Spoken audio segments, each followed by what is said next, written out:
School is in session. The thesis statement obviously playing on a little bit of a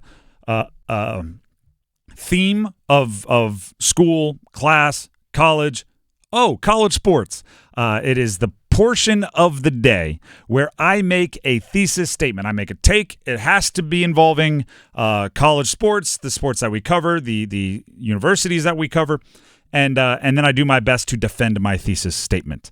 Today's thesis statement is the new currency, the new sense of worth in college sports is players' quality of life. That is the most important thing for your team, for your program, for your school's athletic program. It is how are you creating a very, very high quality of life for the players on your team, for the student athletes in your athletics program. Right? For a while there, it was facilities, right? Everybody it was keeping up with the Joneses in facilities. For a while, it was pure NIL contracts. For a while, it was academics. You go back through history, winning. We should include winning. If you go back through the history of college sports at different points in time, the thing that you built your program off of rotated. Right now, it is, for lack of a better term, happiness of your student athletes. All this sparked, this take here, this thesis statement, was sparked by C.J. Bailey, the quarterback of NC State. Every single time I see another national evaluator, right, PFF, the 33rd team, these analytics conglomerates, every time I see one say C.J. Bailey, quarterback at NC State, is the best freshman quarterback in the country this year, unfortunately, based on the way college football works right now, my first thought goes to everyone in the country sees this, and a whole bunch of teams are going to be interested in getting him into the transfer portal.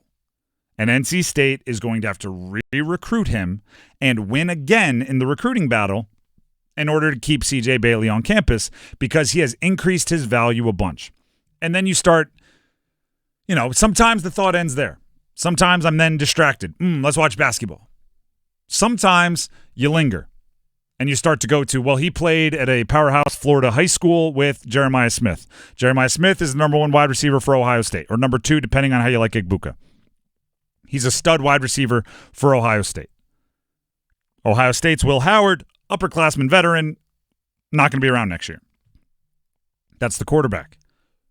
If Ohio State wants to repair one of the best, if not the best, wide receiver in the freshman ranks across all of college football with the best true freshman quarterback across all of college football, they were high school teammates. If they want to repair them, NC State can't win that bidding war. Ohio State spent $20 million in NIL money last offseason. You're not going to outbid them. So how does NC State keep him? And that's where quality of life comes into play. That's where how much value you bring to your players outside of cash comes into play. Because I remember at ACC kickoff, I know State and UNC don't like necessarily being compared, but I remember at ACC kickoff, right, the media event that kicks off the college football season, Mack Brown, the head coach of UNC, was so darn proud that Omarion Hampton turned down what Mack Brown called 4 times the money to go elsewhere to stay at UNC. They didn't win the bidding war. Somebody else provided more money. Omarion Hampton stayed anyway. Same thing for UNC basketball player R.J. Davis. He could hit the transfer portal and gone anywhere he wanted. Could have gone pro. Could have been making whoever knows how much money. If it's not in the NBA, definitely overseas. But he's back at UNC. Why? Must enjoy it, right? Must like it. Must see value in being there. The new currency is quality of life. It's happiness. College sports, this is the way I describe the transfer portal. It took away non-compete clauses. All right, if your business has a non-compete clause, you sign on with your employer. Sometimes it says, I'll pick roofing. I don't know why I picked that industry, roofing. It might say you can't work for another roofer within 50 miles of our headquarters. All right, so if you want to stay living where you're living, you're kind of handcuffed to your employer, right? Because if you leave that job and your expertise is in roofing, you'd have to go 50 miles away every day to commute in order to do what you love to do. Well, guess what? If you take away that non-compete, now your current employer doesn't have that to lean on. Better take care of you, right? Better pay you fairly. Better teach you, better give you room for upward mobility, better not work you too hard, better listen to your complaints and try to alleviate some of them because they have nothing handcuffing you to the business. That's what college sports are in now. You have to make people choose your company every single time. We saw athletes this past offseason transfer from Duke to NC State. We saw players go from NC State to other teams in the Triangle, right? They could stay in their same off-campus apartment if they wanted to. Be a little bit of a commute, but you hear what I'm saying. So there's two kind of ways to go about it. One is you could be the big chip stacks at the table. You could be Ohio State, and you could try to zoom in over everyone, put a Godfather offer in front of their face and say, come here or don't.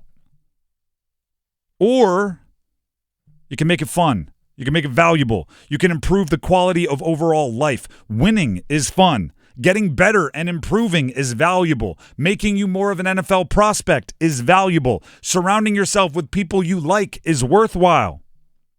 Players only get 4 or 5 years of college sports. I know COVID made it seem like they got more for a while. Barring major injuries, players are only going to get 4 or 5 years of college sports. They want to maximize their earnings, and you darn sure don't want to be miserable. So if you want to keep CJ Bailey, make sure he's getting better. Make sure you have a plan for his development that he believes in. If you want to keep CJ Bailey, make sure he enjoys the people he works with every day. If you're a coach that isn't fun to be around, players aren't going to want to be around. But if you're a coach that's awesome to be around, makes it fun for the starters and the backups, has everybody getting better, everybody seeing value, they're going to want to stay. And the same is true for basketball, right? Duke has, 10, 11 guys that are probably hoping or expecting to play big minutes this year for a national title contender. I bet by the end of the year, 7. You want to keep those 4 other guys? Those 3 or 4 other guys, you want to keep them back for next year? They better find value in something other than on-court minutes, getting better, having fun, which is crazy because, right, you need to have fun. Sounds a lot like what you tell 9-year-olds when you're getting ready to go out there and play coach pitch baseball. But it's true. They have to choose you each and every year. And if you don't have the money, you better find some other reason that they're going to choose you.